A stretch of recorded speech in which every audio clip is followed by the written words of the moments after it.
देख रहे हैं फ्यूचर भारत न्यूज, सच सबसे आगे।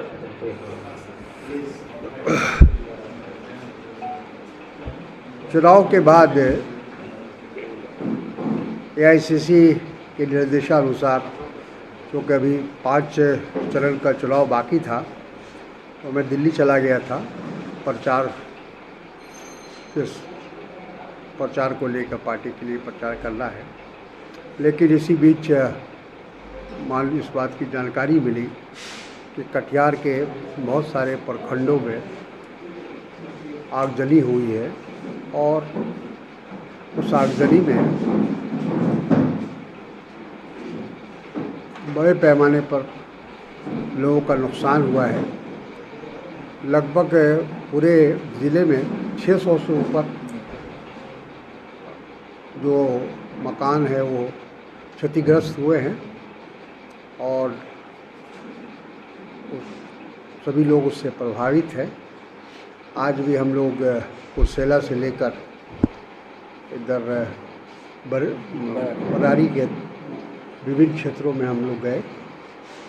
वहाँ भी काफ़ी भयंकर आग लगी है। कुर्सेला में तो ख़ास तौर पर हम देख के आए हैं। तो वैसे तो हमारे कटिहार का ये दुर्भाग्य है, अक्सर गर्मियों के दिनों में ख़ास तौर पर इस तरह से आगजनी का वाक़या घटना होती रहती है। इससे बचने का कोई उपाय अभी तक तो ऐसा ज़ाहिर नहीं हो रहा है, लेकिन प्रशासन से हमारा इतना ही कहना है कि एक तो जितने लोग क्षतिग्रस्त हुए हैं उनको सही ढंग से मुआवजा दिया जाए और जल्द से जल्द दिया जाए, क्योंकि ज़्यादातर लोग जो क्षतिग्रस्त हैं अभी भी खुले आसमान में हैं। पॉलीथीन ज़रूर मिला है प्रशासन से, लेकिन वो पर्याप्त नहीं है। उसी तरह से और भी जो सहायता दी गई है वो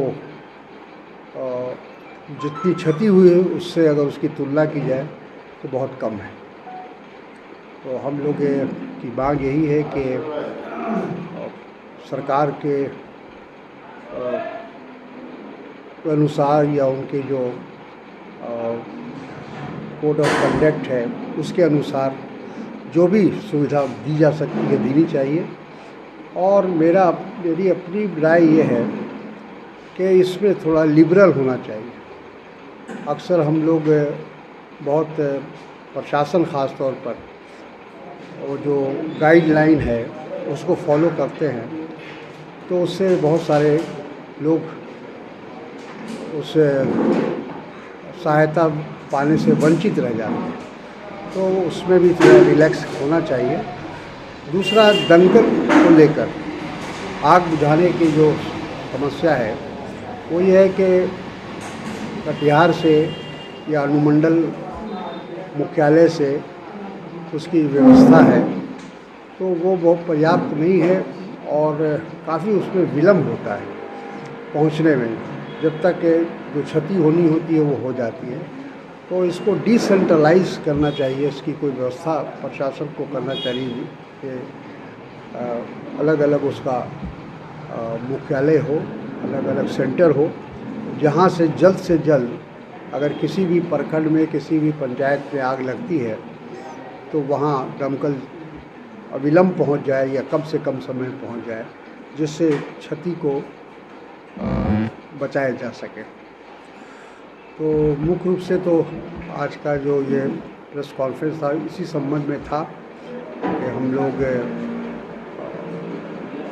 क्योंकि इलेक्शन के बाद अक्सर लोग समझते हैं कि अब चुनाव हो गया, अब इसकी क्या ज़रूरत है। लेकिन हमने महसूस किया कि ये जो लोगों को नुकसान हुआ है या लोग अभी परेशान हैं, कम से कम उनके आंसू को पोंछने की ज़रूरत है और इसीलिए हम आए ख़ास तौर पर दिल्ली से चल के। लगातार परिवारवाद पर हमने बोला, नीतीश जी ने कुछ ऐसा शब्द का भी यूज किया है जो कि अमर्यादित है, तो क्या कहना चाहेंगे? चलिए, मोदी जी को तो खैर परिवार है ही नहीं है, तो इसलिए उनको परिवारवाद से क्या मतलब।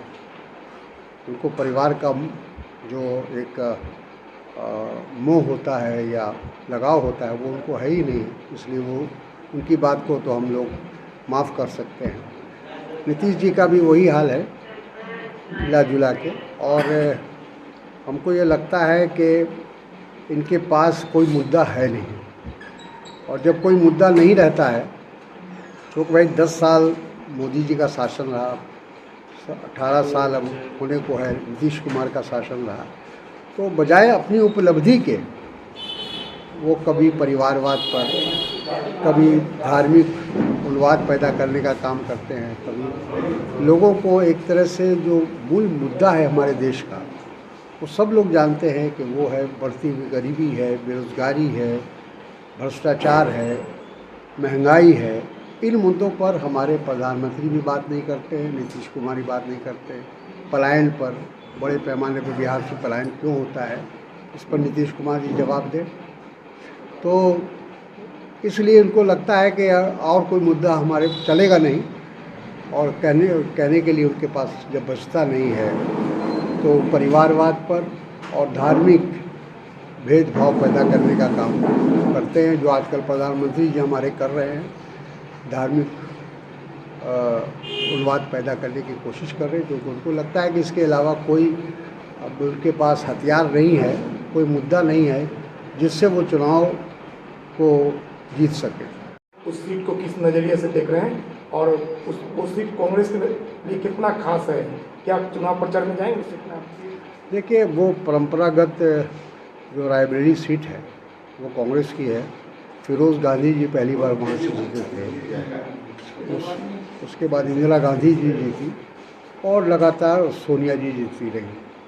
तो जैसा मैंने कहा कि ये परंपरागत है, वहाँ उस सीट को जीतना राहुल जी के लिए बहुत कठिन नहीं है, और वहाँ की जनता चाहती थी। दोनों जगह अमेठी के लोग भी चाहते थे और रायबरेली के लोग चाहते थे, लेकिन परिवार में चाहे जैसे भी हो ये फैसला हुआ कि उनको रायबरेली से चुनाव लड़ना चाहिए, और रायबरेली से चुनाव। अमेठी सीट को लेकर कुछ कन्फ्यूजन की स्थिति था? अमेठी सीट पे कुछ फीडबैक? अमेठी में कांग्रेस के कार्यकर्ता को दिया गया है जो बहुत दिनों से उस क्षेत्र में काम कर रहे थे, और वहाँ के हर व्यक्ति से या हर क्षेत्र के से वाकिफ़ हैं, तो वैसे व्यक्ति को वहाँ दिया गया है। आप जाएंगे चुनाव प्रचार में सर?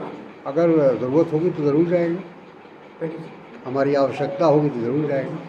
सूरत से हाँ। एक आतंकवादी मौलवी गिरफ्तार हुआ है, हाँ। जो हिंदू नेताओं को मारने की साजिश कर रहा था। उसके तार पाकिस्तान और नेपाल से भी जुड़े हुए। देखिए, आतंकवादी उसका कोई धर्म नहीं होता, उसकी कोई जाति नहीं होती। इसलिए जो पकड़ा गया हो, अगर उसके पास उसके खिलाफ़ कोई सबूत है तो सरकार को उसको दंडित करना चाहिए या उसको गिरफ्तार करना चाहिए। जो भी कार्रवाई हो सकती है, कानूनी कार्रवाई करनी चाहिए। उसमें कोई जिसको कहते हैं कि उसकी ज़रूरत नहीं है, जो ढिलाई की कोई आवश्यकता नहीं। सर, हिंदू नेताओं को टारगेट बनाने की चर्चा, क्या चुनावी फंडा है, किस नजरिए से? कुछ नहीं, ये सब ये तो जब जांच होगी उसकी, जब उसकी असलियत पता चलेगा कि इसके पीछे कौन लोग हैं। ये तो चुनाव में कराया जाता है इस तरह का माहौल बनाने के लिए भी। अब कौन इसके पीछे है ये तो जब पूरी छानबीन होने के बाद ही पता चलेगा।